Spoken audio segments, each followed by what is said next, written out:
Boom. And I see things populating. Hello, everybody.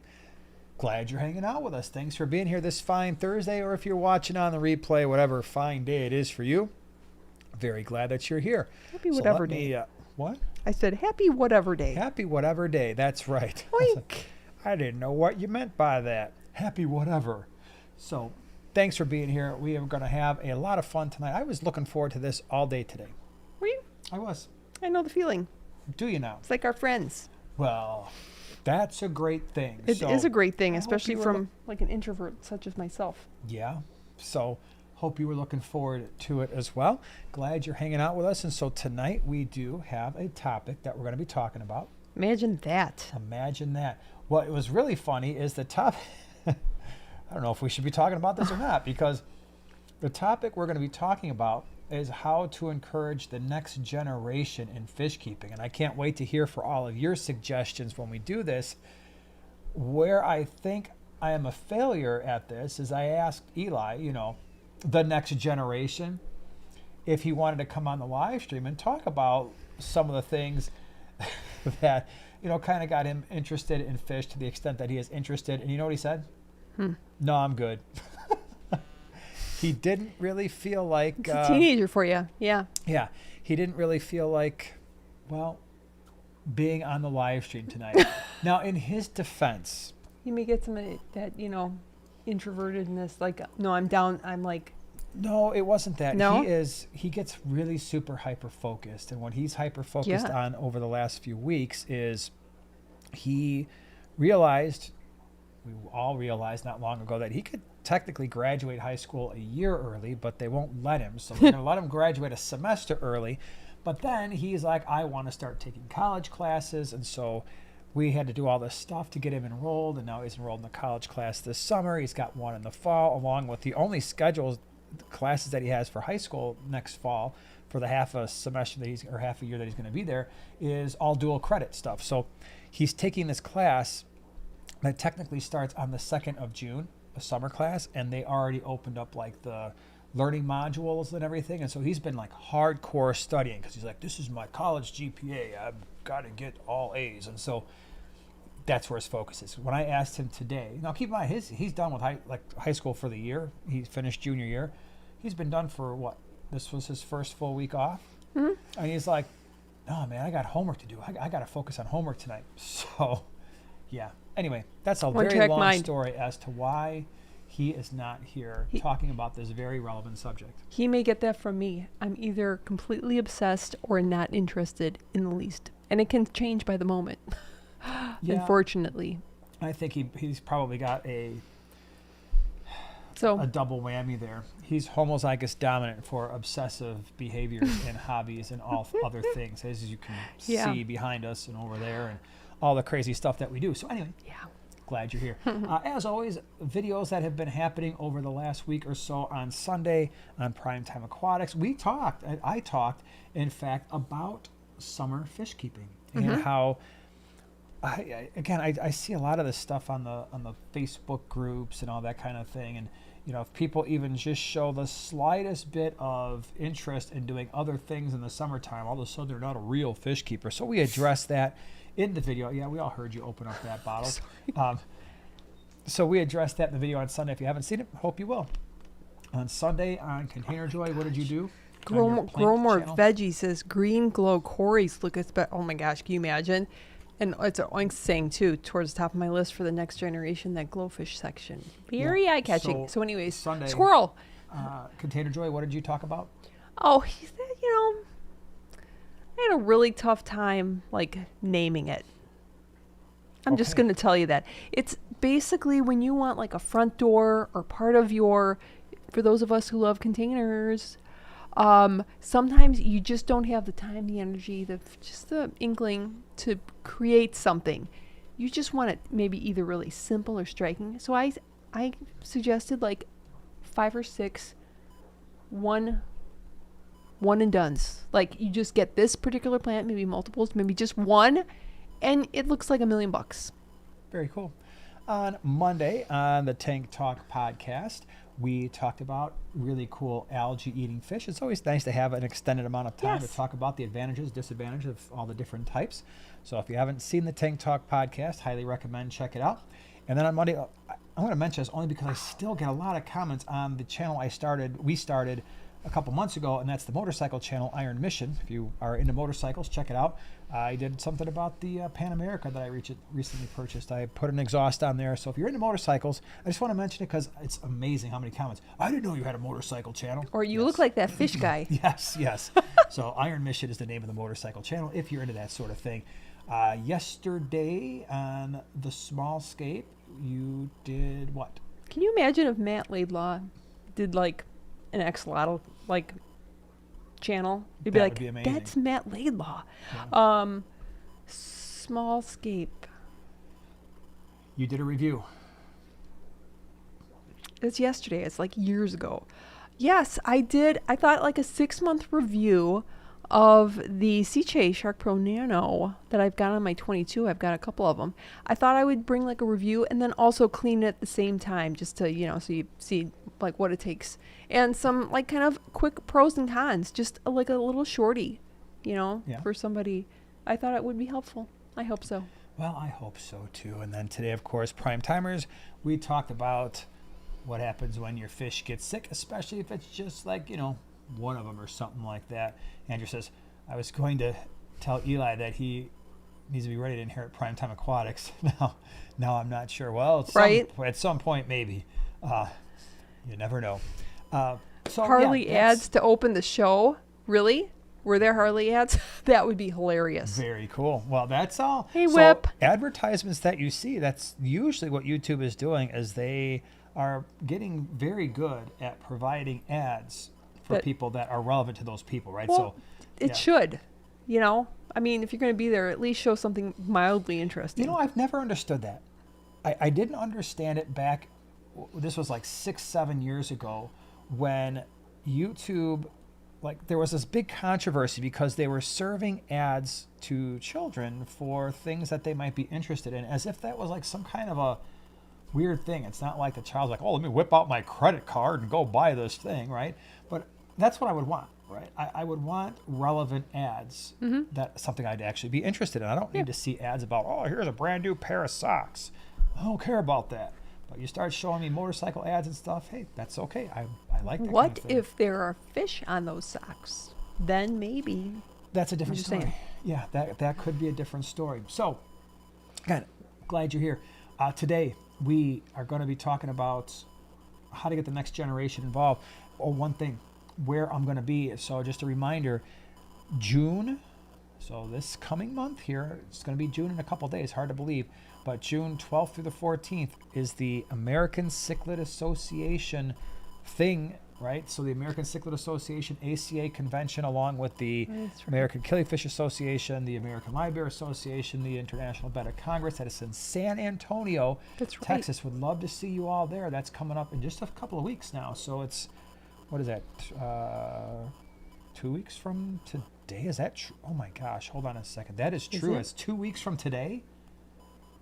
I've got a lot of motorcycle riding to do between now and then because I'm taking the bike down that way. So I hope to see you there because it would be really cool if I saw some people that I knew.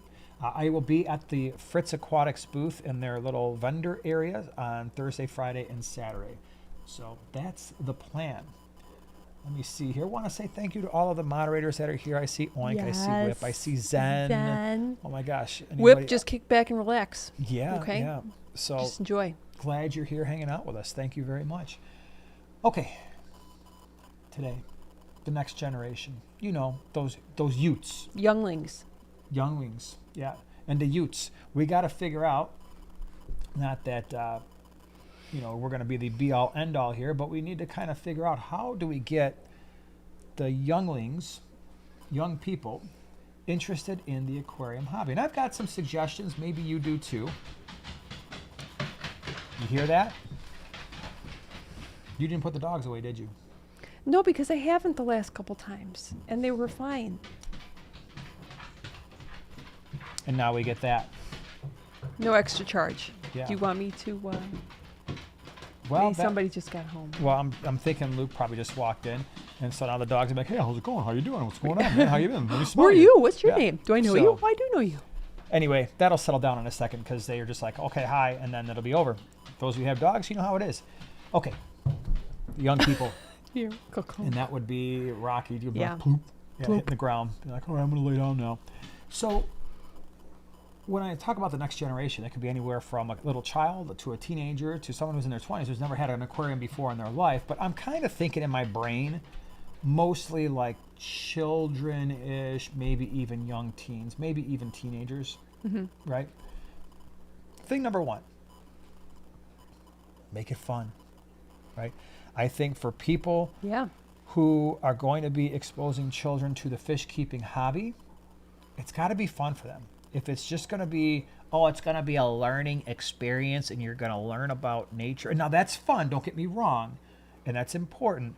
But if that's all it's going to be, if all it's going to be is an educational thing, they're not going to want anything to do with it long term. Most likely. Some kids do, most don't. Right? Most want to do fun things because they're children. And so what that means to me, if you're going to make it fun, let them pick out the fish tank decorations. Oh, yeah. Now, I know, we all know. That's tough. Some of our ideas of what looks nice in an aquarium and a 6-year-old kid or even a 10-year-old kid might be a little bit different. Like for us, we like this, the gallery, we've got plants and rocks and wood, very natural look for the most part. Sometimes. Not my first tanks. No. Sometimes children, they like blue gravel or pink gravel or orange gravel, and they want plastic plants that are going to be full of color, and they might want a cave that is going to be, I don't know, Little Mermaids or SpongeBob, and they might want to have a really engaging background. Guess what? So what? None of that is hurting the fish, right? We sometimes we get these personal preferences, and for good reason, right? Again, there's a reason why I don't have blue gravel and SpongeBob decorations in my aquariums. But the bottom line is people have been doing this for decades with the colored gravel and the SpongeBob things, and fish work out just fine. And so if you're not going to allow the kids to kind of express themselves in a way that is safe for the fish, it's not going to be all that fun for them. And that is the same thing with the fish themselves. Now, that one we do have to be the grown-ups and say, hey, little dear, 6-year-old child, you can't put an Oscar in a 20-gallon aquarium, but it's so cute, I want it. I understand that, but the thing's going to get too big. So yeah, when it comes to the fish, we got to make sure that they get along. We have to make sure that they are going to be the right size for the aquarium, that we can get enough of the fish in the aquarium to make them feel comfortable. If there are something that is going to be a schooling fish, let's say. But for the most part, as someone mentioned, glowfish up here earlier in the chat, right when we first walked in. And I've done videos on glowfish before. We've talked about them before. For the most part, the glowfish that we have had, which hasn't been that many, they live just as long as the other fish. So we've had glow danios. We've had the glow tetras. Have there been any other glows? The glow betta. One exception was the glow betta, but I don't think they don't even sell those anymore. Yeah, I don't think. Yeah. So, but the glow tetras and glow danios that we had, they live just as long as any of the other fish that we had. So if they want those, it's not. Those fish are most likely not being harmed by the insertion of those genes. So they're not dyed or anything like that. All right, something for you. What would you do to get, besides let them have fun, let them pick out their decorations, let them pick out the fish within reason as long as it's safe? What would you do? Well, my first suggestion is be prepared to do all the work, even though, I mean, how many of us have started off like, all right, you want that gerbil, you want that hamster, you want that fish, okay, but you're gonna have to take care of it. Depending on the age and the rules, whatever you set up, chances are they're going to lose interest and it's not going to become fun. So my suggestion would be to nip that one right in the bud and say, I'm going to help you take care of this, and this is what I expect, and have it not be everything, and make it, I'm going to throw in a second one right away, set up a tank that is very low maintenance. Even maybe one without a filter. I'm just gonna say that. What does that actually mean? Nip it in the bud? I always thought it was nip it in the butt. Which Neither one of those things makes You were sense to me. just singing lyrics to something that didn't even make sense the other day. Yes, because when I was a kid, all right, am I the only one? When I was a kid, I thought the song said, "Nobody told me there'd be knees like these, strange knees indeed, most peculiar, mama." And I know it's days and not knees, but when I was a kid, I thought they were saying, Doesn't even sound the same. Knees. It doesn't I even don't sound care. the same. I was a kid. This is what I have to deal with. But you never did answer the question. What does nip it in the bud mean? What's Well, bud? that would be probably when you're growing like a plant. Now, I don't know if it means when you're like trying to minimize the buds that are when you're like snipping them back, so like you have 3 in one cell and you have to get rid of 2 so the one survives. That would be my guess. It has something to do with that, but I'm thinking with a plant. Oh, okay. Well, thanks for that. That was. I don't know. Well, we'll be smarter for that one. The Zen did say that my mermaid clamshell bubbler is very realistic. I'll have you know. And by the way, thank you for being a prime timer the last 38 months. That's pretty darn awesome. Thank you. That's a long time. Okay, so yeah, I agree with what you said. I agree that low maintenance. I don't necessarily think no filter, especially for a child's aquarium, is the way to go. Well, it depends what fish you're picking. Yeah, for sure. But yeah, low maintenance is definitely something. Here's one that I think is hugely important because it was important for me when I was a kid. And that is and it's important for us as adults too, putting the aquarium in a space that I can regularly enjoy and see the aquarium and see the fish swimming around. For sure. I loved when I had fish tanks in my room. Right, I had a hamster in my room. I had fish tanks. Sometimes the fish tanks would have lizards and stuff like that. But I love that because I just remember as a kid being laying in bed, fish tank light would be on, and then eventually, I don't know if it was on a timer. I don't remember anymore if my parents shut it off. But if there was a fish tank in our room, I could just watch the fish kind of swim around until I fell asleep. And I love that. I love the fact that we had 2 aquariums in our living room. We had a 20-gallon and we had a 30-gallon, and it was just something that we saw every single day. I could observe the fish every single day. And so not the best idea. Like we did have aquariums in our basement as a child, like 1 or 2. I hardly ever saw those because I didn't really go down there because as a little kid I was scared. I was scared of the basement, so I didn't go down there by myself. And so I was only down there when my parents were down there, and that was very, very rare. So put the aquarium in a place where the child can actually see it. Now, again, if you've got really small children and you're worried about them waking up and, if you've got an aquarium in their room and it could be a safety issue, well, yeah, certainly consider that. But for the most part, put them where they can see them. What you got? I would say also make it easy to access, because nothing is more of a drag when you actually do have to do cleaning or maintenance or fix something and you really can't get to it. It's very stressful. Sets pretty much anybody up for so a little kid would be even more frustrated by that. Or they would do something that's maybe not the smartest thing in the world because they're little kids in terms of trying to get to things. Mm-hmm.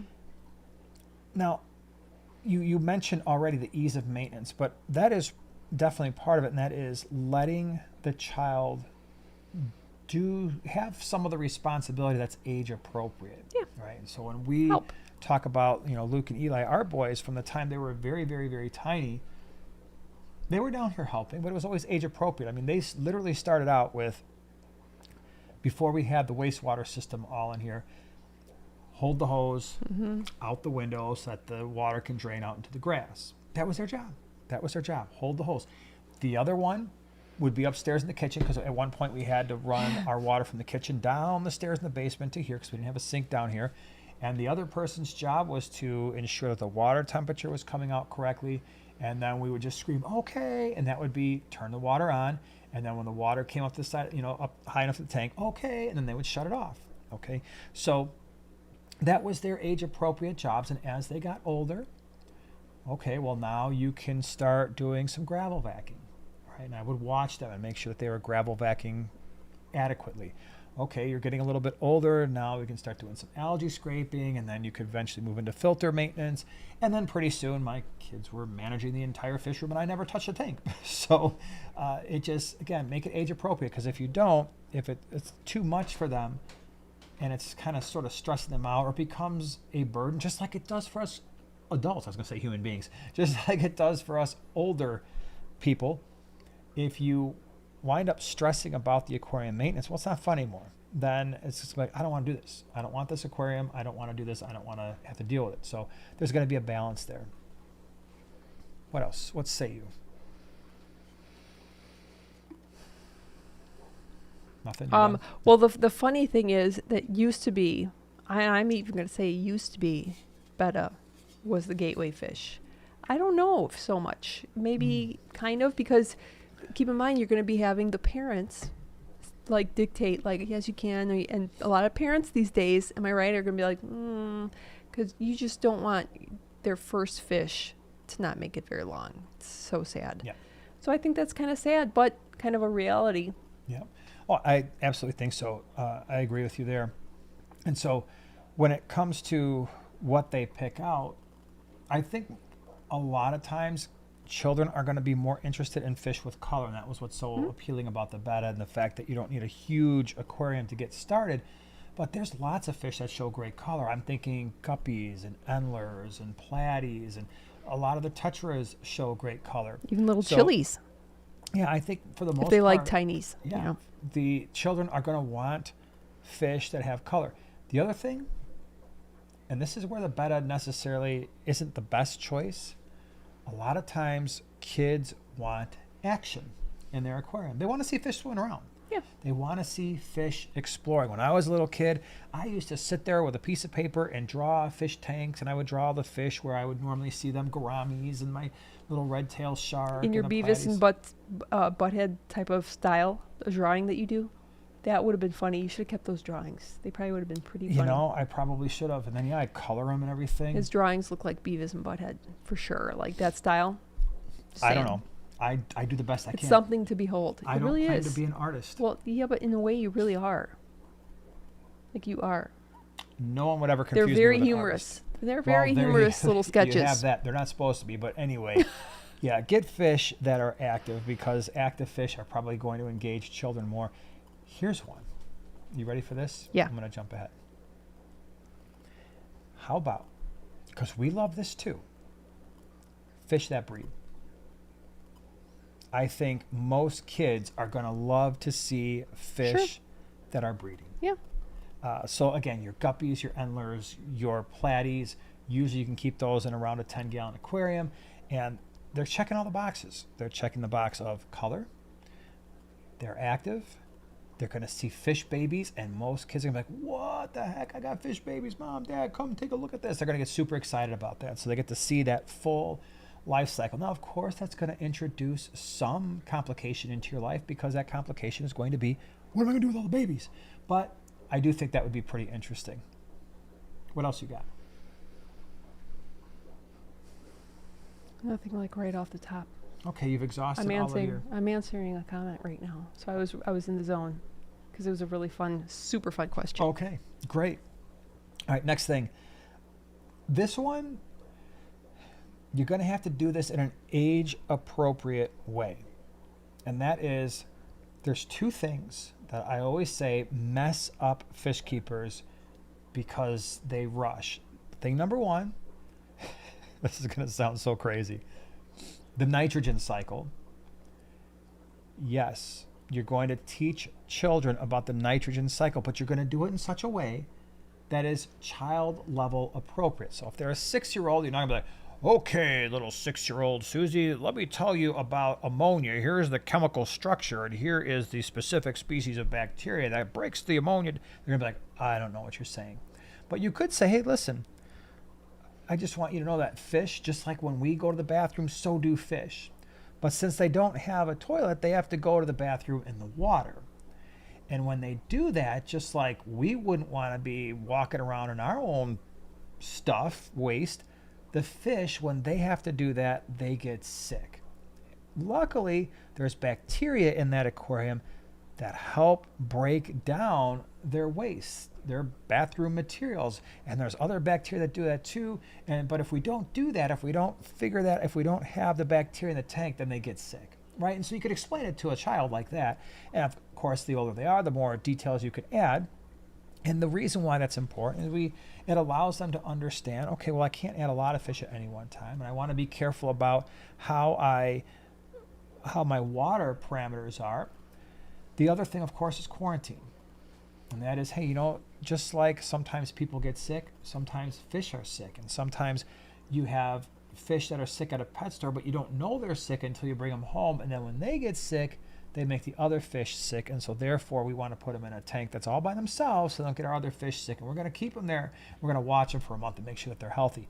But if they get those two things right from childhood, they're going to be much more likely to stay in the hobby for the rest of their lives because they won't have those horrible things going on.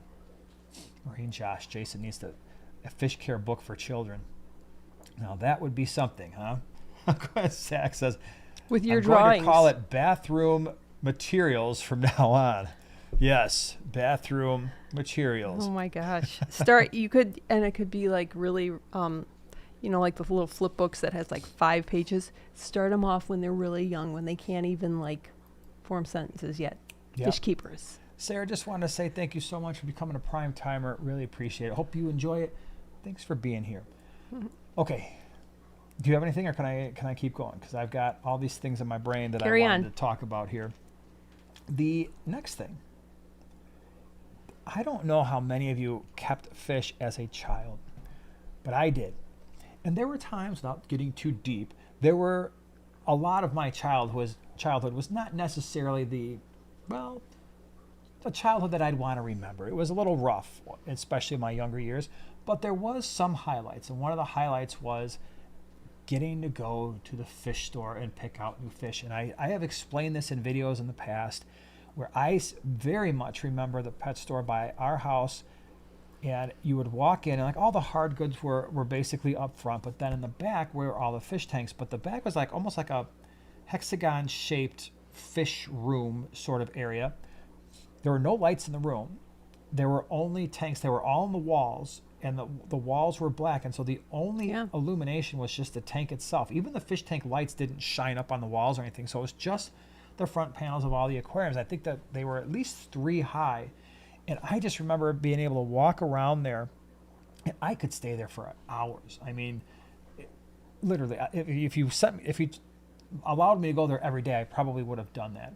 So I remember that fondly, and I think it's important when you are introducing children to the hobby that they have those great memories too, that you take them to a fish store where they're going to be remembering as fun. And don't stay too long, right? If the kids are like, okay, Dad, okay, Mom, okay, whoever, it's time, let's go. I think it's time to go, right? But that is one of my fondest memories as a child.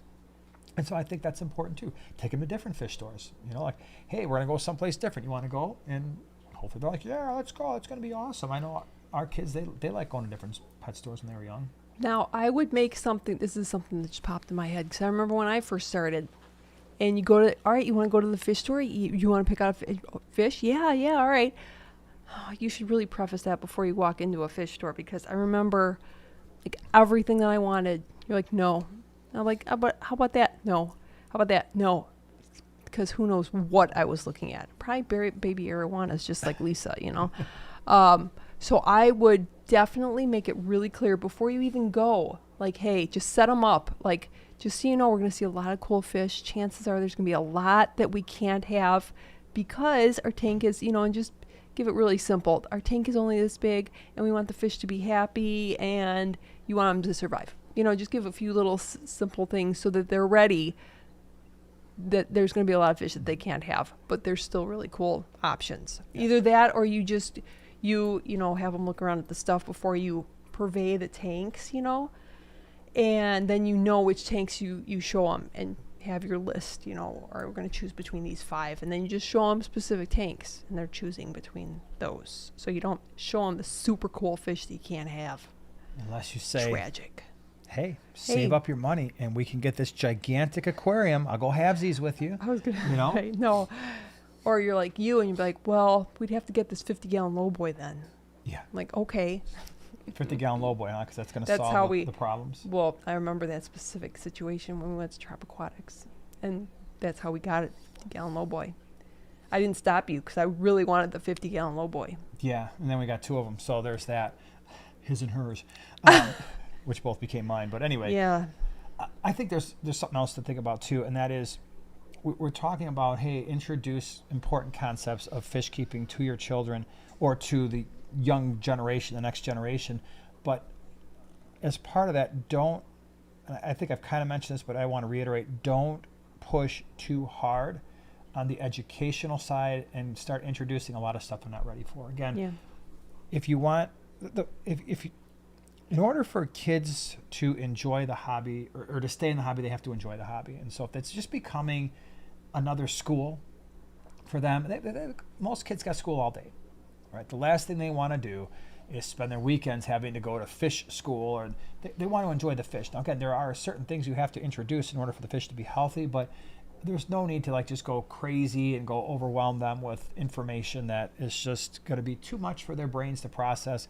And even teenagers, you know, sometimes they're like, yeah, I enjoy the fish, and yeah, I know about quarantine. Yeah, I get it, water parameters, but I don't need every time I stand in front of an aquarium to be a lesson that I have to learn. So just kind of keep that in mind too. And then also, and you mentioned it, and I think it's a good final thing, and that is be ready. Kids are fickle. They like to change their minds, and that's part of being a kid. I've said this a million times. There's nothing wrong with kids going full on into something, and they are obsessed with it, only to what seems like the very next day, which usually isn't, but in a matter of weeks or months, be like, okay, I don't like that anymore. That's a normal thing. There's nothing wrong with that. A lot of grown-ups think that when a child expresses an interest in something, that they're supposed to go all in, and that is supposed to be their thing, and they're not supposed to abandon that thing. When in reality, kids are experiencing the life and new hobbies and new things to enjoy for the first time.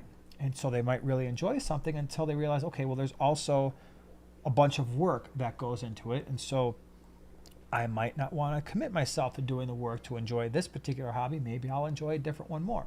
So a lot of parents are like, oh, you're just lazy. You know, if there's anything involved, you don't want to do it. Well, no, maybe not for that. But when they find the thing that they're truly interested in, then it's not so much a burden. They don't mind doing the extra work. And so be patient with that, because kids get into things and they get getting out of them. And I know it's something. Emma phrased this really well. Enough education to keep them, keep things alive and be involved, but not too much to scare them away. Very good. There you go. That is a great Nicely summary. said. And Oink brought up a couple good points. Something people don't discuss much is the shape of a tank. I would never recommend a hex tank on a stand for a beginner or a child. It's too challenging to maintain and stock. Yeah, remember like our 15-gallon column?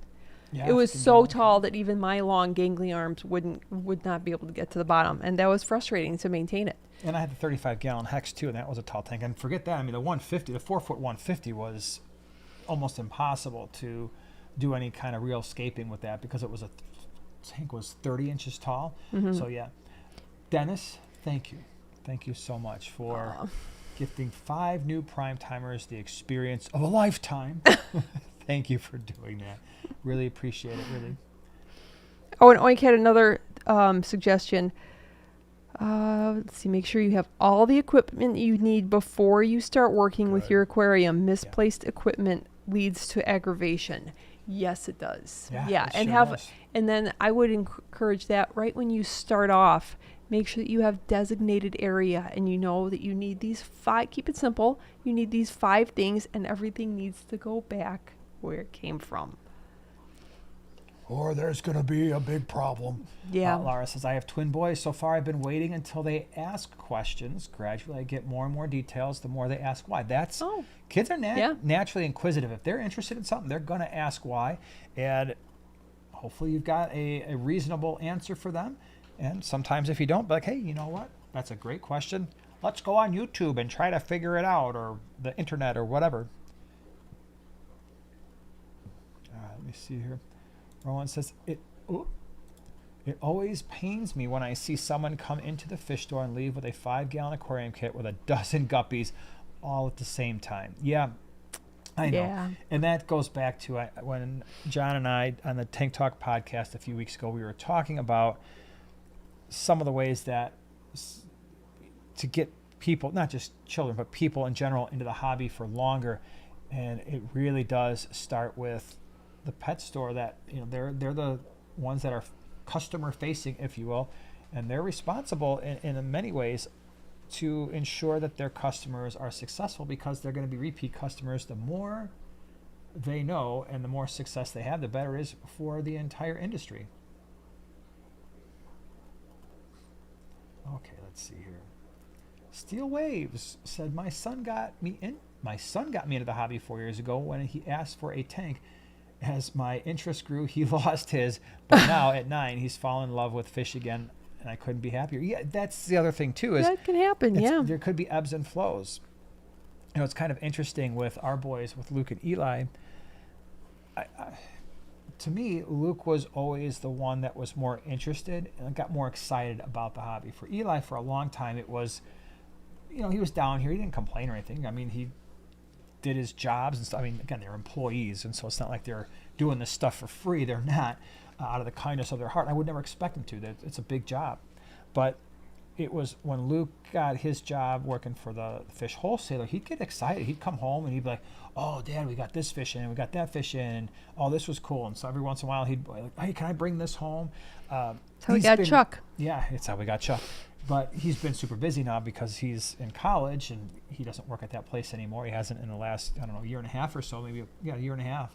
But still, if I'm like, hey, Luke, come down, you got to see this. He'd be like, oh, that's really cool. Or he'll have some kind of background knowledge. Where for Eli, he still does have his interests in fish. In fact, he comes down here quite a bit just to, like, when he's got to feed the fish at night.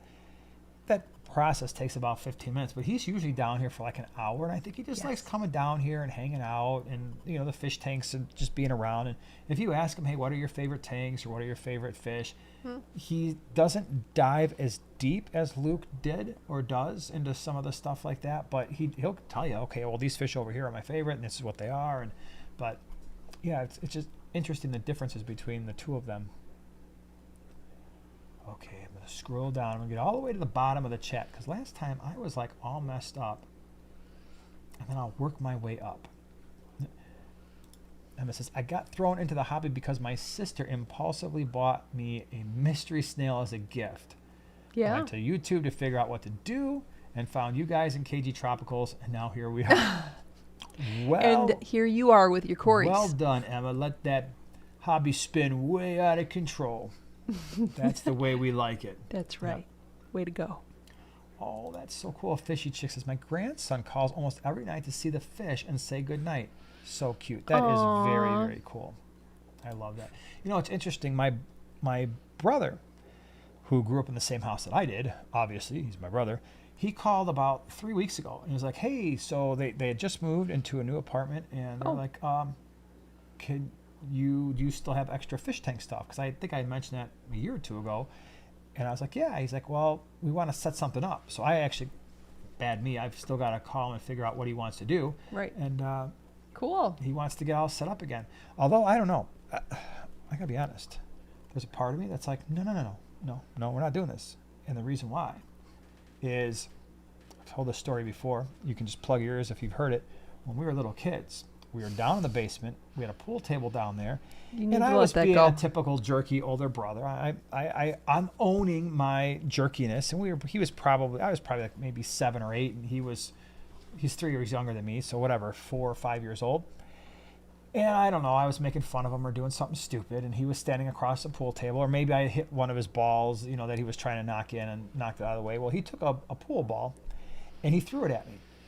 And I was standing in front of the 10-gallon fish tank we had in there, and I moved out of the way, and boom, he cracked that bad boy. And I mean, there were fish everywhere. Water was everywhere. My mom's freaking out, running down with a Tupperware pitcher, trying to put all the fish back in the pitcher until we could get a new tank, and they wound up all dying anyway. But long story short is now he wants an aquarium. I feel like giving him a broken 10-gallon. Be like, you know what? Here you go. Because all my fish, I still remember them all flopping on the floor because my brother got mad and broke my fish tank. So here's your broken 10-gallon with a bunch of deceased fish and bathroom waste. The Gilded Stork says, my daughter got a betta, and here I am 6 months later. My first fish arrives today, a honey gourami and 5 peacock gudgeons. Very nice. Yeah. I included her in every step as we added them to QT today. Love it. That's so fun. What a fun little combo. Honey Gourami and peacock gudgeons. Yeah, that'll be a good combo. HB says no communication from them either. All right, so I'm thinking you were having a conversation. My last said they can't take them. Anyone here have success on Facebook groups or some other place rehoming fish? So when it comes to rehoming fish, yeah, Facebook groups are certainly an option. You could go to Facebook Marketplace, I think. I don't quote me on this. I maybe you can't. Maybe you can't put livestock. There was a change there at one point where you couldn't put livestock on Facebook Marketplace, but I don't know. But if you say free, the other thing is your pet stores, your local pet stores. Do you have any fish clubs in the area? Because they'll definitely take them as a donation. So those are all options. I remember when we moved out of the apartment here and we had to break down the 75 gallon and 35 hex. Man, I brought PetSmart at the time. This was going back over 20 years ago. They would take fish in and oh my gosh, I gave them a pacu. Don't judge me, bro. At that time, it was kind of it'll only grow to the size of your tank. A whole bunch of silver dollars. I think there might have been an Oscar. They took a whole bunch of fish. They look silly in those little PetSmart tanks because the Oscar and the pacu were getting pretty big. So, but they took them, and then like 2 days later they were gone. So they were able to sell them. Dennis says, my oldest brother always had a fish tank while I was young. I think that held over with me. Now I'm an aquaholic with 14 tanks at the moment. That's really cool. Yeah, I'd say so. Yep. Let's see, Jonathan Peter. Now, how do I get my wife into the hobby? My suggestion is, because how I'd say got suckered into the hobby, but I'm happy to be here, so I'm proud of MTS sufferer, is the aquascaping. So if your wife is a gardener, you got a point there. If your wife likes anything miniature, like fairy gardens, miniature gardens, you've got like 3 or 4 more points right there. You have so many different like designs now than even like 5, 10, 15 years ago that that she may really, really like. And the fact that you don't have to go out and get those big tanks. She may like little tiny tanks because people who like nano tanks are really cool. Yeah, and the other thing too is if you want your wife in the hobby, get a small tank, let her, or whatever, get a big tank, I don't care. Let her pick out the fish and then get the size tank that's appropriate for the fish she wants, but then you're going to have to offer to take care of the tank itself. But that's a way to possibly get her interested where it's like, okay, I can enjoy the fish, but I don't have to clean the tanks. Now, if you want her to clean the tanks, that's a whole different story. That would take more time. Leslie, I would take a bullet for my dog. You wouldn't take a cue ball for your fish? Heck no, man. I was so proud of myself. I got out of the way of that cue ball, probably flying at like 14 miles an hour because it was thrown by a 4-year-old kid. That would have cracked your head. Oh, wow. But, yeah, on hindsight, maybe if I had taken that one in the chest, it would have saved a lot of aggravation that day. Yeah. Emma says, Marketplace no longer. Okay. Yeah, I knew that they had made a change, and it seemed like they had gone back on the change. I don't know. Oh, Aquabid. Aquabid, yeah. Yeah, Laura, that's true. Aquabid would certainly be a place to go. Corey. Oh, Chris. Chris says, I wish my daughter would get interested in a fish other than goldfish. They always end up egg bound, and I haven't found a way to prevent it. Yeah, that's unfortunate, but hey, you know what? At least there is some type of fish there. It's funny when honey gourami. Yeah, when I ask the boys, I don't really ask them so much, are you going to have tanks? It's what fish, when you have your own place, what fish are you going to keep? But they always have an answer, right? They do. They're always like, oh, I'll have this size tank, or, even Eli, he said, yeah, I'm not going to do a fish room, but I would definitely do something like we see back here, the gallery, and then, that means designating a room for multiple tanks. So because they grew up with it, they're just like, oh, this is the normal thing to do. I mean, they know, but none of their friends are into fish, but just think, so they think 2 things are totally normal in life: fish tanks and motorcycles. And I feel like as a parent, I've won. I mean, fish tanks and motorcycles, how can you go wrong there? They're like, it's just what you do when you get older. You get your own place and you set up a fish tank and buy a motorcycle. Well, Luke's already got one, but yeah. All right, Roan is getting a pea puffer You like Poppy P, right? All right, Poppy P is a great name. And there can be 2 Poppy P puffers in the world. I'm getting pea puffer for my new 5-gallon. I've been cycling this weekend. In the future, could I get some shrimp to go with him?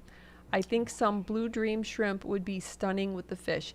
It would be super stunning, however, probably not for very long. Yeah, unfortunately, the pea puffers are predatory, and they love to eat invertebrates. And like Invertebrates. snails. Keep that in mind with any kind of snails. Yeah. Well, mine are they're very scaredy cats. Yeah. MNC says, I had close to 250 tanks at one time. The addiction is real. Now just 17. Oh my That's gosh. a big difference going from 250 down to 17. That's a lot of tanks. Man, I have said it a million times, and I will probably say it a million more times. You have as many tanks as you want, but you probably want to keep it as a hobby and not turn it into a job. The minute you feel like, Yeah, I got to clean all these tanks, and it's like overwhelming, that's a bad feeling. That's when you know, hey, I got to reassess. I got to make sure that I'm right sizing my fish commitments. Okay, let me see here. I'm scrolling around. Andrew says, what movie is this from? Are you a DJ? Are you a DJ? I don't know, but the only thing that keeps going through my head is there was a mix. Remember? What do DJs actually do? Do they just press the buttons? Do they even work? Like the chick was crying. Like she lost it. You have to look it up.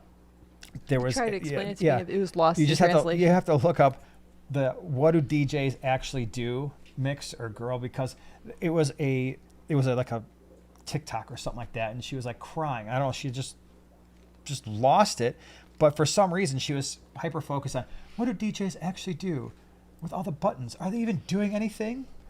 And then some DJ actually turned that into a mix. Could you imagine your crying rant becoming a mix that everybody listens to? I don't know about that. Ron, you want to know what you could possibly put in with a pea puffer in a 5-gallon? Even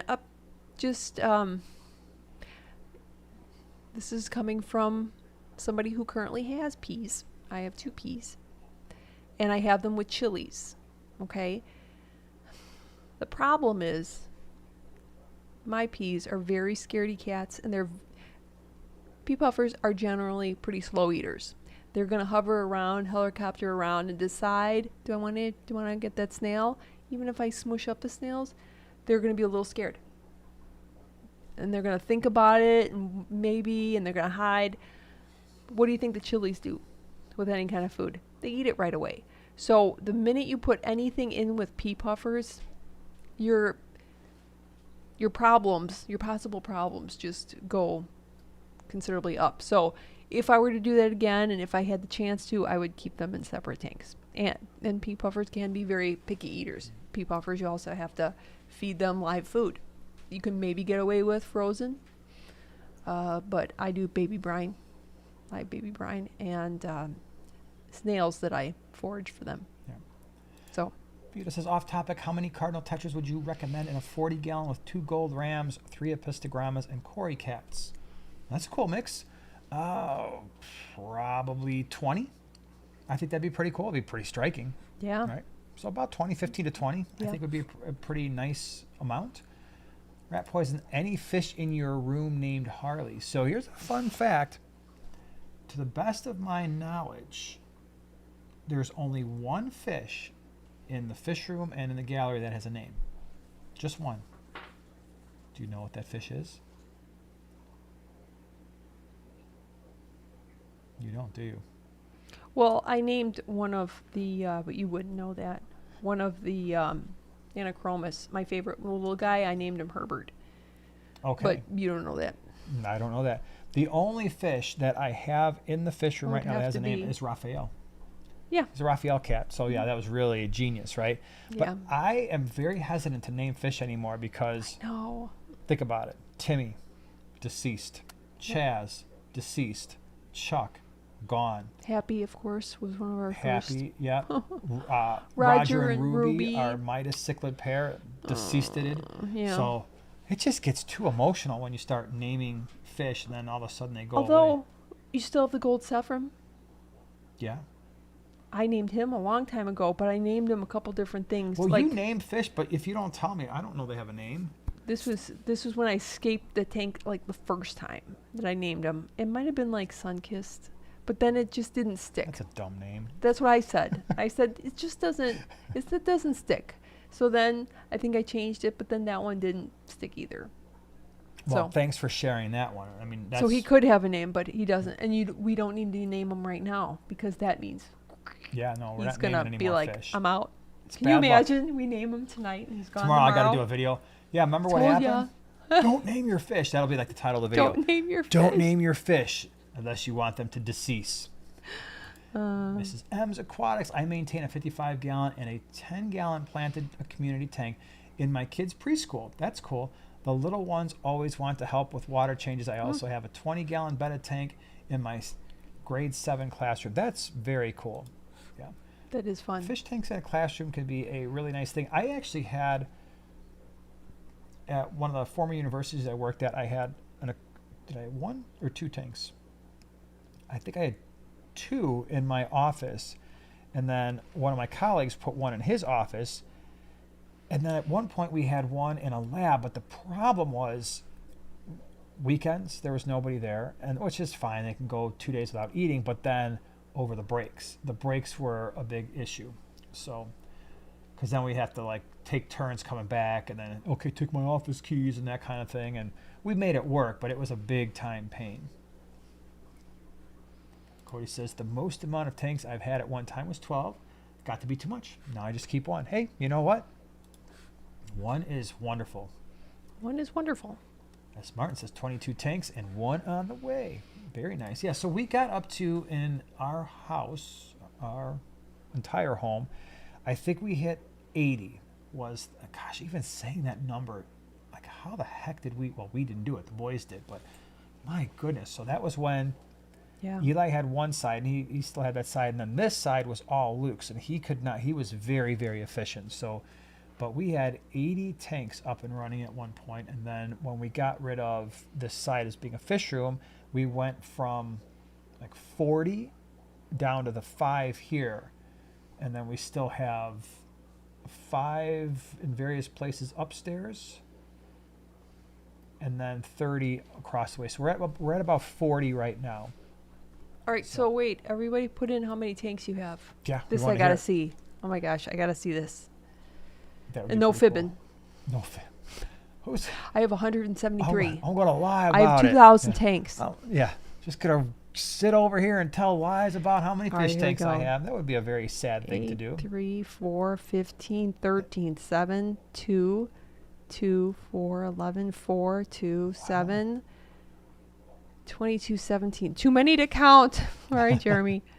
50. Gravedigger. Hey, Gravedigger. 58. Yeah. Whew. 17. 10 at home, 3 others at schools. All right. Nice. 60. Scallywags has 65.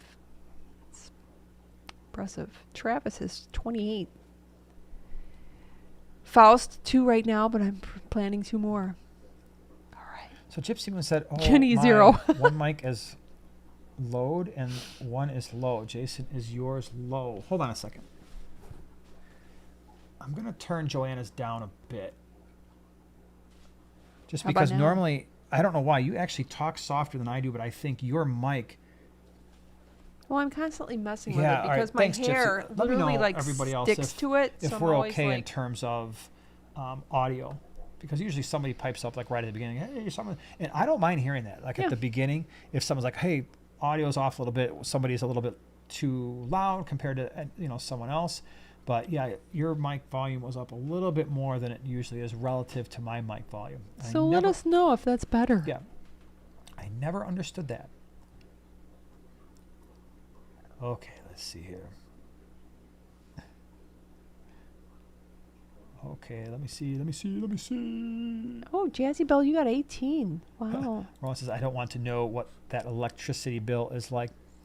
You know, there are ways. So it's so funny.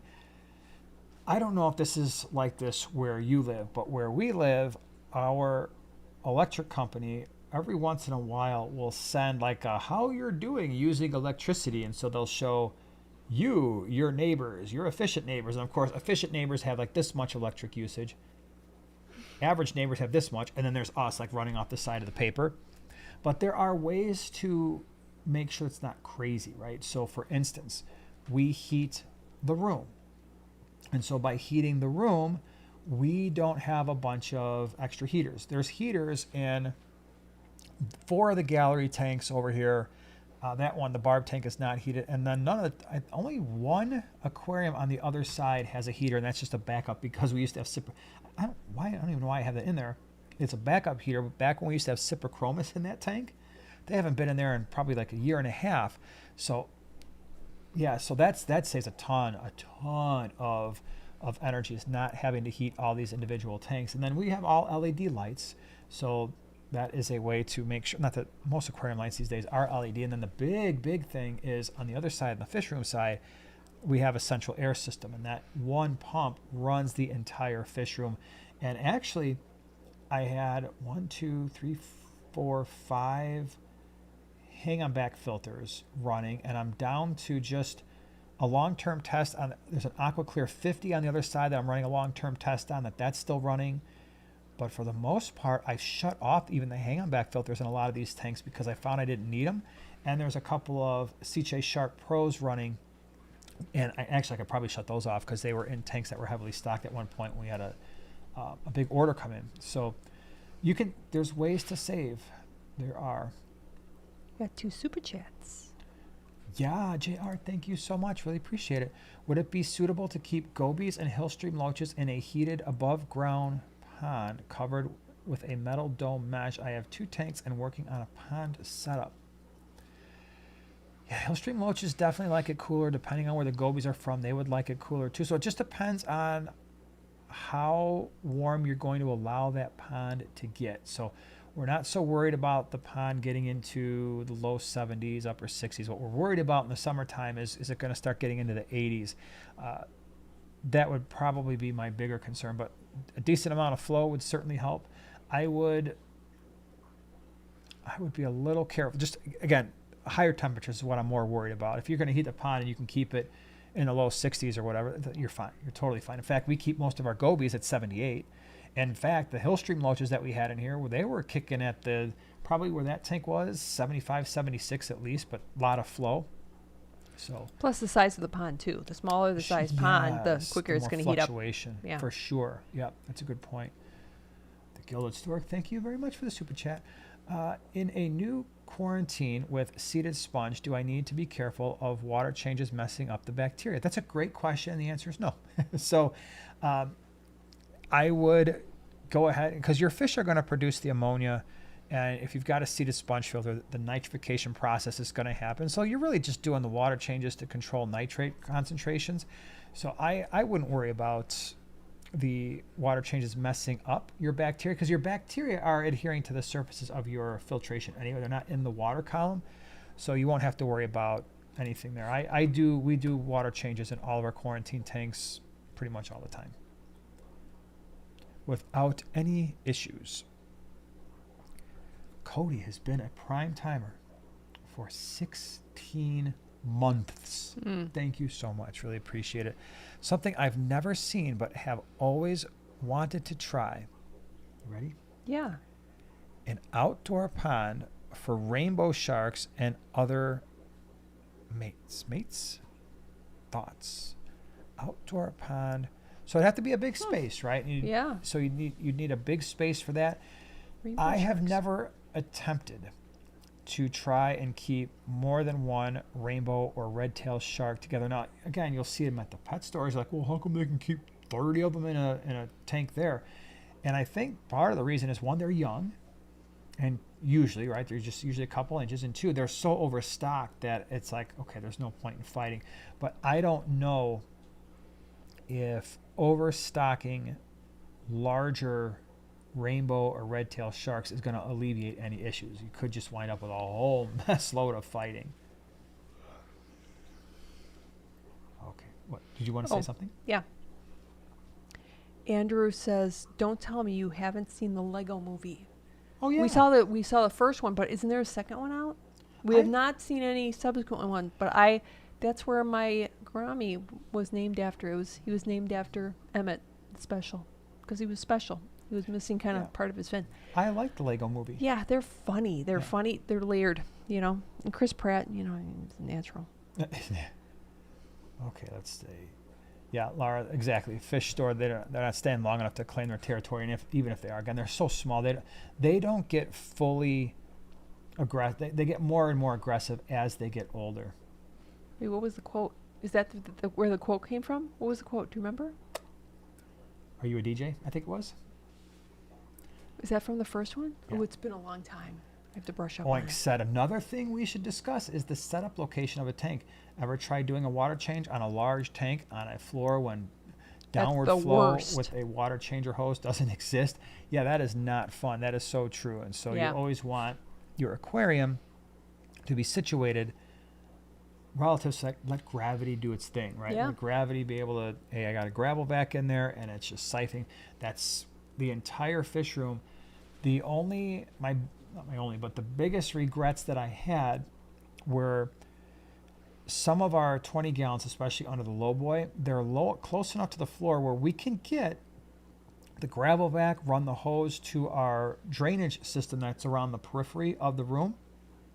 But there's not a huge difference in terms of the height. And so those tanks take forever to drain. And so what we wound up doing is we wound up getting a couple gravel vacs, and I just got some of that really long Python hose, like 25 feet of it. And so those tanks run directly into the floor drain and they bypass the drainage system. And that helped a little bit, but it takes a little bit longer for those tanks to drain. So the higher the tank is relative to its point of where the water is emptying out, the faster that tank is going to drain. Big time pain for our bottom 125 and when we had the bottom 75, and again it was really close and you got a big volume, and that tank has always been super heavily stocked. Oh my gosh, it was such a pain. Still is a pain. Yeah, I remember my bottom tanks in the Nano Nook. I would dread that. But at least again those, you had the floor drain right there, so yeah, they'd still drain slowly. And the thing that would stink about that, and I think you bring up a good point, is when you are gravel vacuuming, then you're not getting a lot of suction if you don't have a big difference between tank height and then where the water exits, and then you're trying to gravel vac and it's just not doing all that well. It's like, oh, what a pain that is. All right, let me see here. Oh, somebody was asking about aquatic vets in the area. I do not know of a single one. I don't know. I would imagine it's extraordinarily rare just because the demand for bringing, because how you do that? I mean, you'd almost have to, an aquatic veterinarian would pretty much have to do house calls. Because you're not going to take a sick fish, at least you really shouldn't be taking a sick fish out of either a hospital tank or a quarantine tank, subject them to temperature changes, subject them to the stress of transportation, bring them somewhere, then they have to be observed, and then you're going to have to bring them home. Oh my God, that in and of itself might be the final nail in the coffin of that fish. And so I don't think, unless they were doing house calls, and it would be so expensive, right? So, hey, can you come out and look at my platy? Yeah, but it's going to be a $50 minimum fee for me to come out there, and then plus that would be whatever else. Like, well, this doesn't make any sense. I could buy 6,000 platies for what it's going to cost me for you to look at one. But unless they're high in fish. Like some of the saltwater. Well, like Luke's Goldies, I'm sure some of the breeds koi, and brings them in. Like he does like his own like procedures. That he. I watched a few of those. Ooh. Yeah. But that's a. Yeah, if some of the saltwater fish, some of the koi, then it makes all the sense in the world. Can you imagine those expensive fish, like especially the saltwater ones? Like, what happens if you have a dog-faced puffer? What are you going to do there? I thought you were going to say a dog-faced pony soldier. Funniest thing I've ever heard. I'm sorry. Is that from a movie? No, it was somebody. I don't want to get into it, but yeah, somebody said it. Ellen says, "Is a virtual vet a thing? I mean, everything else is a thing." I wouldn't doubt it these days. Yeah, I'm sure it is. That's a good point. But there's only so much you. So the problem. All right, here's the problem. Let me tell you the problem. And so when it became very evident to me when I did the Master Cert in Aquaculture and Fish Health. And it's why so many people, when they ask me questions about I've got a fish that is doing this. What's wrong with it? I'm like, I don't know. Because if you really, really, really want to know what's wrong with your fish, almost all the time, you're doing some type of a scrape or a fecal smear, and you're looking at stuff under a microscope. It's like, unless you're doing that stuff, you're actually doing it, and you are qualified to actually use the staining procedures and do all that stuff, you don't know, you're guessing, right? 99.999% of what fish keepers do, especially with internal stuff, is they're just guessing, and they're throwing meds at the situation, and sometimes it works and sometimes it doesn't. So even if you were to take a fish veterinarian and be like, hey, look at my fish, it's skinny and it hasn't been eating, or it's bloated and hasn't been eating. Okay, well, we know the general reasons why that can happen, but as to what is actually causing it, you're not going to be able to tell that usually from a video. Now, that could be more helpful for the external stuff, where people are getting confused. Is this epi? Is this ick? Is it a bacterial or fungal infection? That could be very helpful. Yeah. Oh my gosh, what is going on here? JR, thank you so much. Thank you for making 5 new prime timers. Oh, prime timers. That's so Thank nice. you for doing that. Appreciate it. All right, let me see here. Julia says, Dear Primetime, since I am not going to put any corridors in with my dwarf Synodontis. Okay, so this is from last week. I remember. Dwarf Synodontis petricola. Can I mix albino Cory cats with my 7 Venezuela Corys in a 75 gallon? Sure.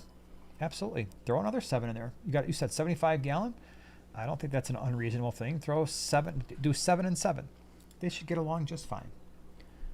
Wait, oink, go back up. Oops, sorry. Oink. I was just at Petco today, and they handed me a pamphlet for fish insurance coverage. Really? I have no idea if that includes vet visits in person or virtual.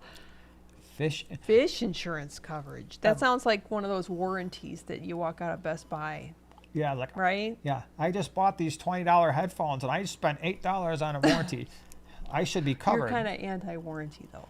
Not everybody's anti-warranty. I'm not, but my philosophy is I try to buy quality things, and I have not generally experienced the quality stuff that breaks in the time the warranty is still going to be good for. And so then I also have to assess, what is the cost of replacement if this thing goes wrong? And most of the time for me, it just doesn't make sense. But fish insurance coverage, now that's hard to say. Wow. Say it. Fish insurance coverage. Say it faster than that. Why? Because I bet you can't do it. You couldn't even say it slow, and I already said it slow. No, say it faster. Fish insurance coverage. Say it faster than that. No. Say it twice in a row. No. Come on.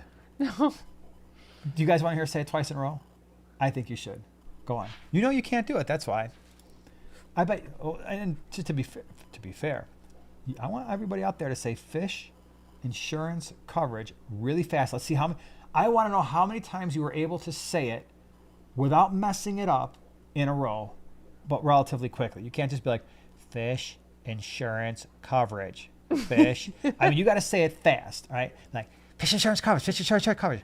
You try it. I couldn't even do it twice. No, you couldn't. Yeah. Zeus Leah, I'm anti-warranty in store. Yeah, that's what I'm talking about. Or how about when you order the stuff on Amazon? Like, hey, you want to spend almost twice as much to insure your thing? Even on eBay now is doing it. I'm like, really? Come on now. It's like a $6 pair of socks. No. The one that I don't get, here's the one that I don't get, is when you are on like the websites where you're booking a hotel stay.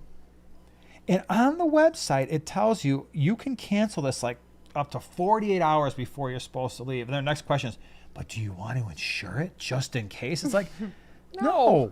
I'm like, if it's 48 hours, man, unless I'm like really hurting, then I'm going. Wherever I need to go, I'm going to be there. So that one always gets me. Fish insurance coverage. Liberty Bibbity. So Coast to Coast says, Primetime Aquatics, my favorite fish store I buy from local is closing. That's sad. I'm sorry. I bought from him many times. He's the only one that quarantines around my area. 2 more months left. I'm going to be sad.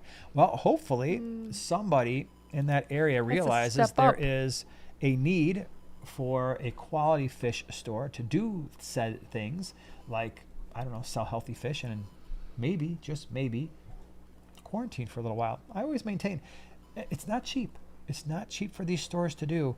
But man, if you can find a store that's quarantining for like 2 weeks, holy cow. I mean, you are in really good hands there. That shows that they're caring quite a bit. And people ask, again, all the time, why are we partnered with Flip Aquatics? Because they do that.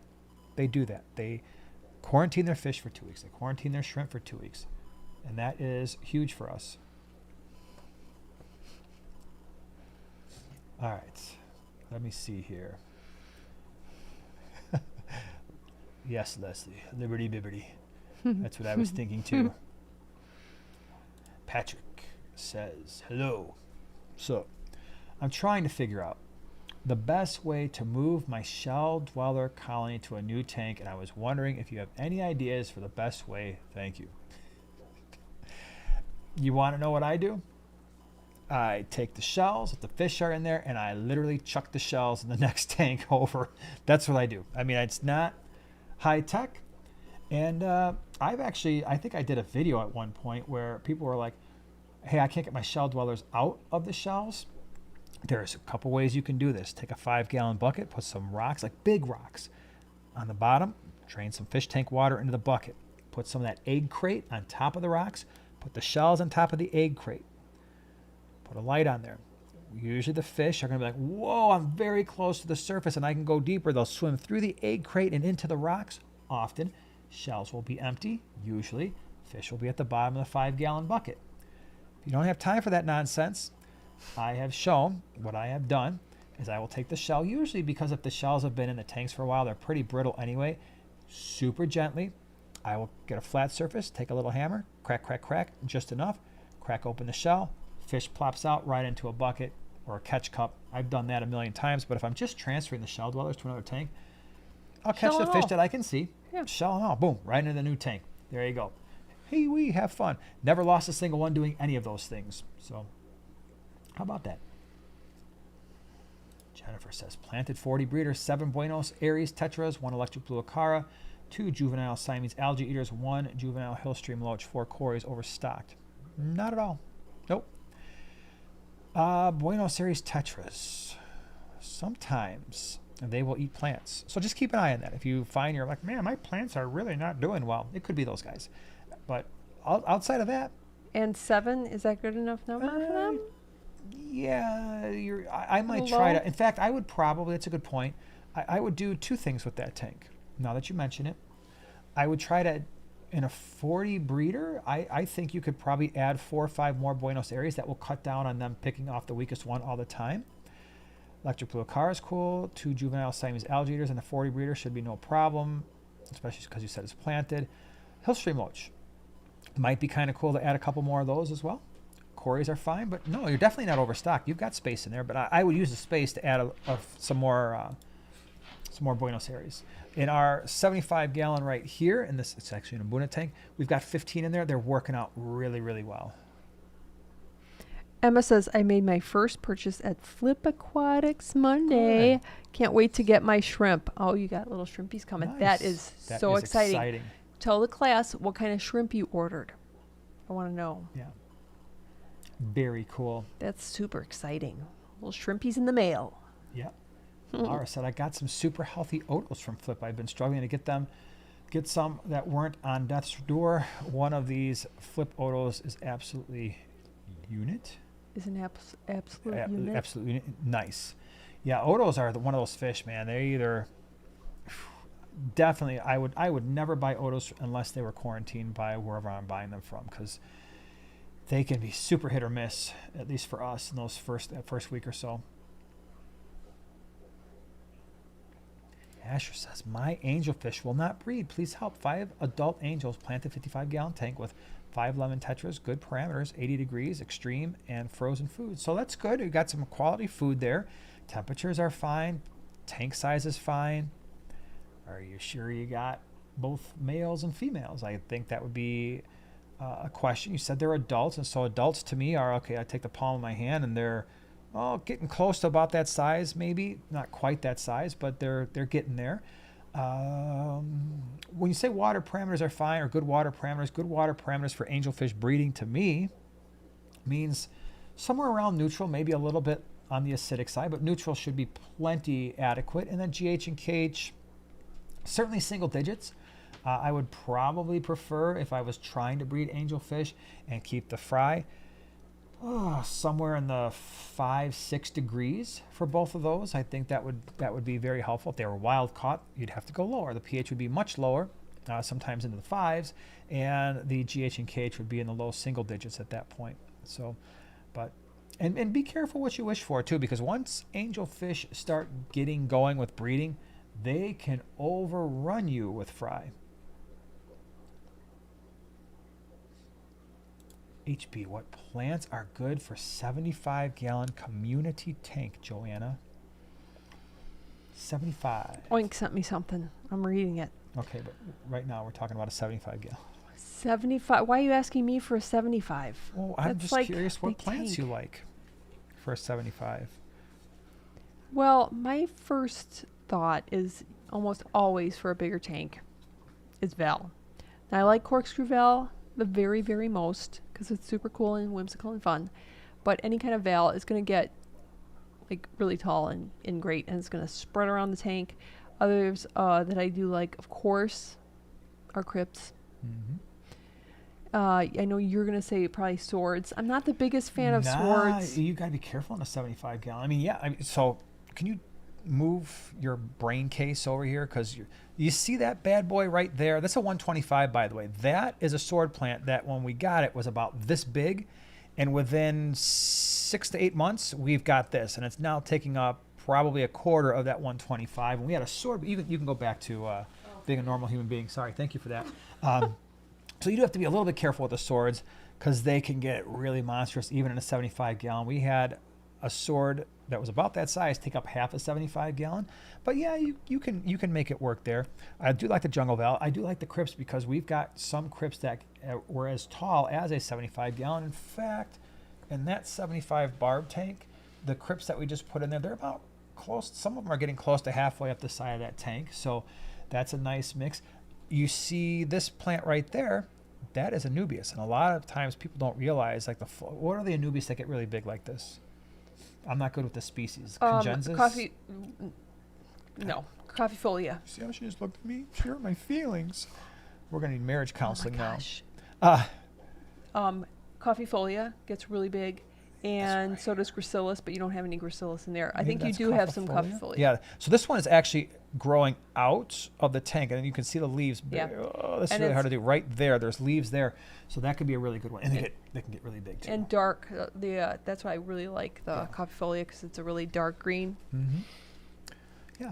So you've got lots and lots of options. All right. So the Petco thing. Thanks for sending this, Crystal. Vital Care, healthier pet, healthier budget. And they have it broken down by what level you want. Wow. And what's the insurance thing?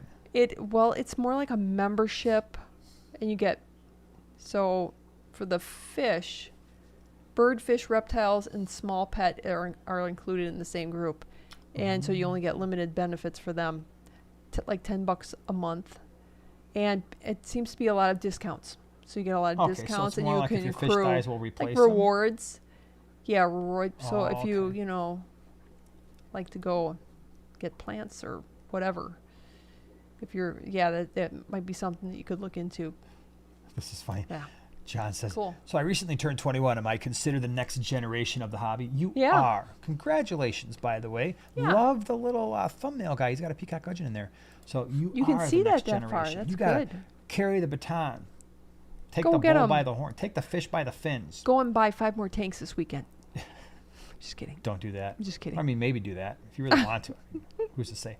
Jorge says, rainbow fish or discus? Oh, boy, that's a big difference, man. That's a really big difference. Well, first of all, it depends on the size of the tank because for me... And if you want plants. No, they both do fine in plants. But somewhat limited when you get warmer temperatures. That's a good point. The discus for me, I would not put discus in anything less than a 125, and I think even that is kind of pushing. But I would definitely do a 125 for discus. Rainbow fish, you can put those in a 40.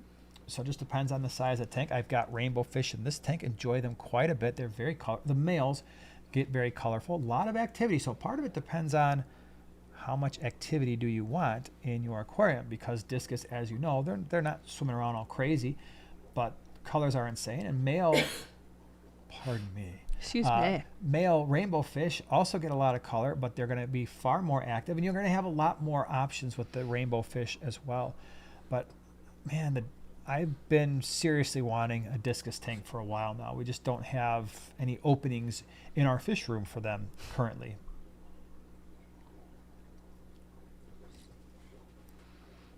Oh, Nan says, I'd love to see you guys do a video or a live on what is safe to use to create hardscapes, 3D backgrounds, decor. The internet is full of differing answers about paints and sealants and Quikrete.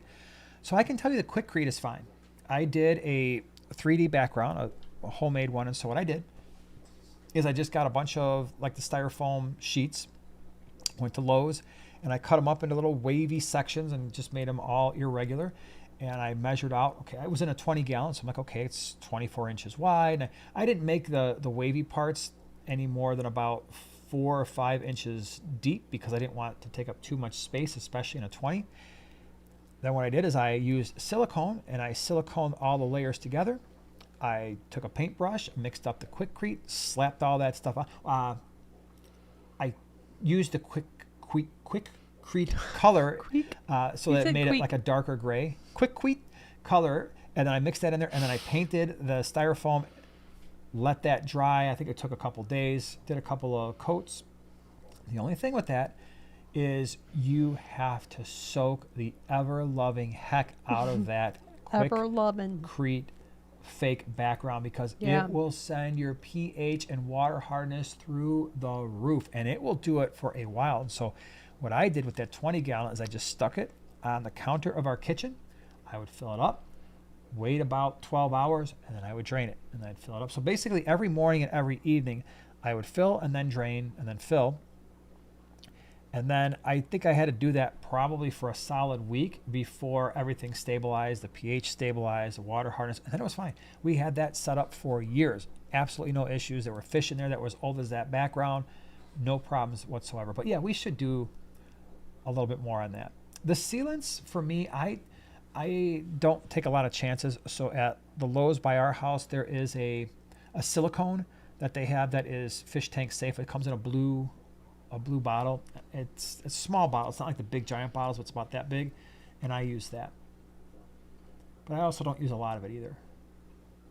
Second floor is in the house. What's up? I will have you know. Nate, thank you so much for the super sticker. It's a hippo character with stars glowing in his eyes, pumping his arms in the air with the word hype pulsating above him. But I can actually see it. Thank you so much. I just love that. Oh my gosh, look at him. He's so cute. Yeah. But thank you. Thank you. Twin Cities is in the house. What is up? Man. What is up? Talk about some great guppies, man. That is the place. Go look them up on the internet. Get there. We didn't get there. Next time. Next time we are going to be there because that was a big, sad situation that we didn't get to go there.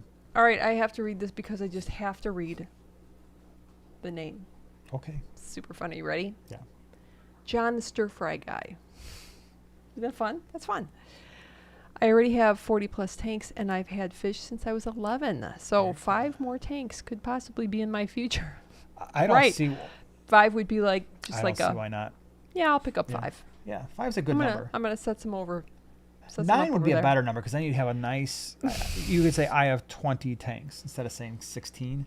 20 just it sounds a little. It just rolls off the tongue a little. Anyway, bit it's 40 plus, so we don't know if it's even or odd. Even it's just over 40. So where'd you get 16 from? Huh? 40 plus. He has 40 plus tanks. 40. Oh my gosh. I mixed up the tanks and his age. Wow. I must be getting tired. Because it says 11 since he was 11, so I was thinking 11 tanks. So the 5 more would be 16. Never mind. Just no, I got it. Never mind. Forget everything I just said. I could see. I could go do with 10 more because then you'll have 50 tanks. Oh my God. And that would sound better than 45, right? So I just same philosophy. Or it says, "Thank you, Rainbow Fish." It is. I have a 60-gallon tall. Yeah, there you go.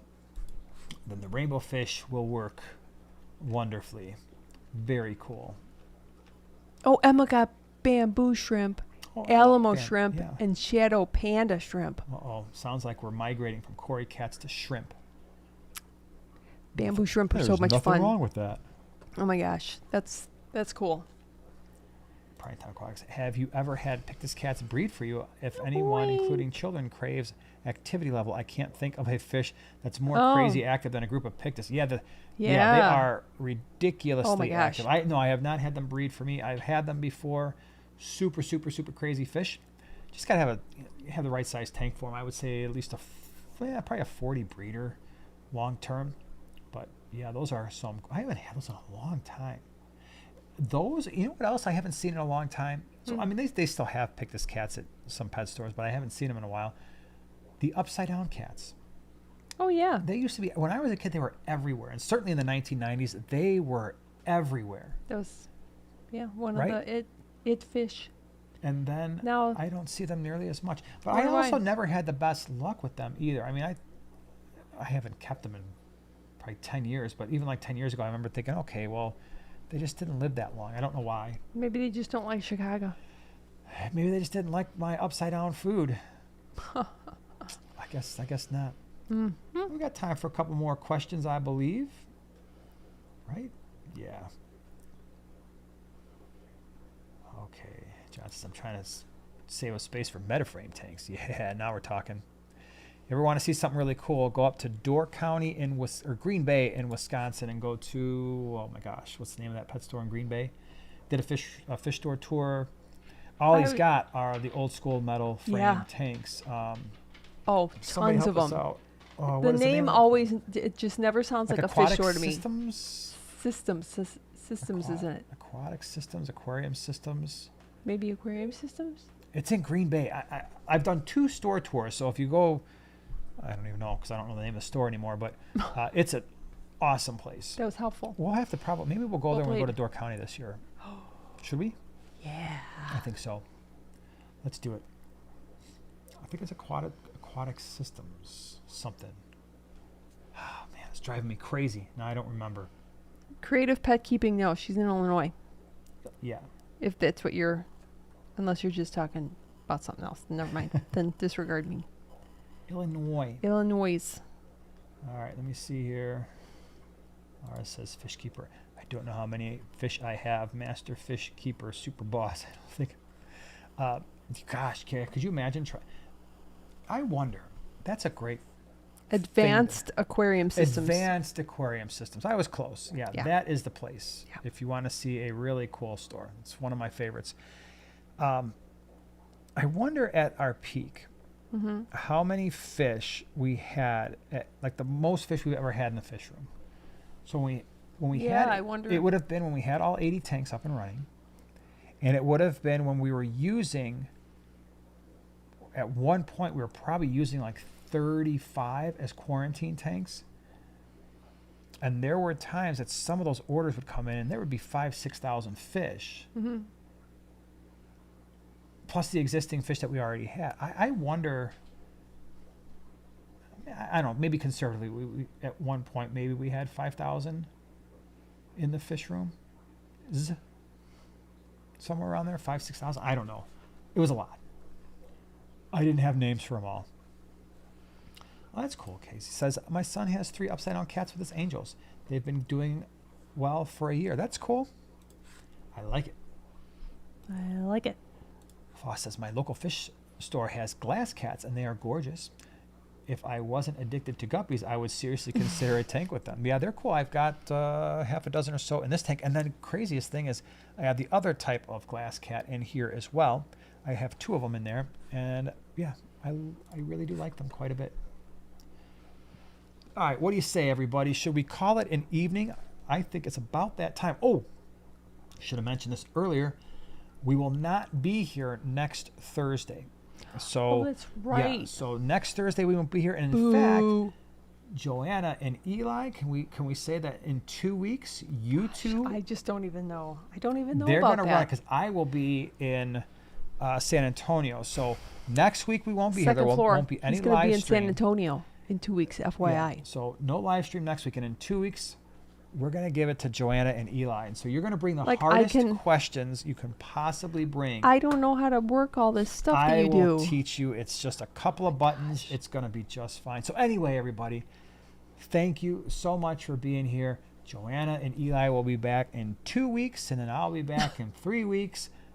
Thanks for being here. I hope everybody has a great week. Thanks to all of our moderators and super chats and stickers and new members and new member gifters. Really appreciate it. Y'all have a great weekend. We'll see you later.